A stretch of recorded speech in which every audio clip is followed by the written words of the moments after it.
বেজি ধরে দিলেই 100 টাকা।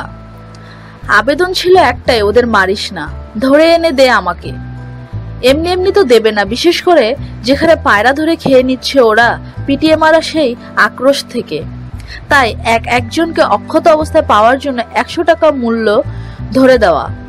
এইভাবে 15 জনের জীবন রক্ষা পেল।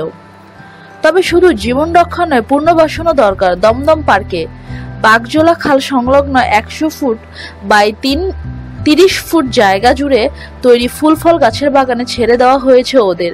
4 বছর ধরে ওটাই ঠিকানার 15টি বেজির। একটি বেজিকে রক্ষা করার জন্য 100 টাকা খরচ করেছেন যিনি, তিনি পরিবেশ কর্মী বা পরিবেশ প্রেমী বিখ্যাত খ্যাত নন মোটেই। তার নাম বিপ্লব চন্দ, পাড়ায় পরিচিত অবশ্য কালু নামে। 10ম শ্রেণী পর্যন্ত পড়াশোনা করা, মাধ্যমিকে না বসা বিপ্লব এখন 45 ছুঁয়েছেন। 8 বছরের এক মেয়ের বাবার দিন গুজরান হয় জেনারেটর ভাড়া দিয়ে। একদিন শুনলেন যশোর রোড লাগোয়া গ্যারেজ পাড়ার এক দল ছেলে ফাঁদে বেজি ধরে রাস্তায় ভরে পিটিয়ে মেরে ফেলছে। কেন? পাড়ার ছেলেরা পায়রা পোষে, বেজি সেই পায়রা ধরে খাচ্ছে। ওই তল্লাটে যখন অনেকটা জায়গা জুড়ে আগাছার জঙ্গল, বেজিরা আসছে সেখান থেকে। ছেলেবেলা থেকে ভালো লাগে পশু পাখি গাছপালা, বেজিদের মেরে ফেলা হচ্ছে শুনে মনের ভিতরে কেমন যেন হলো, ব্যথা লাগলো, বলেন বিপ্লব। ততদিনে গোটা 10 বেজি মেরে ফেলা হয়েছে।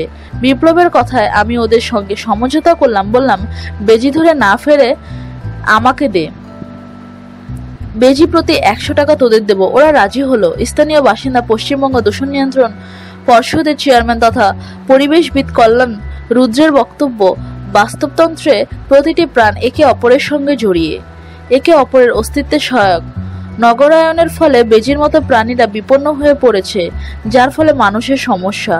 এই অবস্থায় নিজের উদ্যোগে বেজিদের রক্ষা করার মতো অসাধারণ কাজ করেছেন নিতান্ত একজন সাধারণ। কখনো বাগজোলা খাল থেকে মাছ উঠলে বিপ্লব ওই বাগানে একটি পাত্রে করে বেজিদের খাওয়ার জন্য রেখে দেন। নিত্য নতুন এসব তথ্য জানতে আমাদের সাথেই থাকুন এবং সাবস্ক্রাইব করুন।